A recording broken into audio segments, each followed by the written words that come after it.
Hello all, I'm going to go ahead and do a demonstration on how to release a LA-500 actuating arm made by Liftmaster.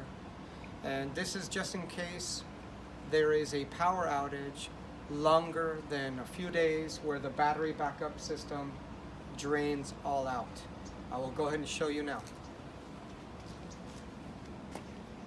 Usually these are locked into place where you cannot move the gate. So if you have the key accessible, you insert it and you're going to turn it clockwise.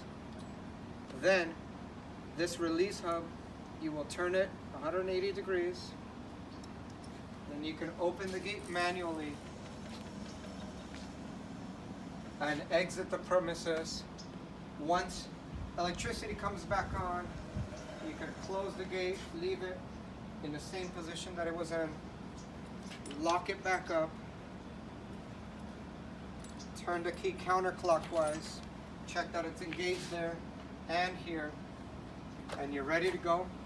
If you have any questions or concerns, please go ahead and reach the Gate Master at 818-652-1669. Thank you.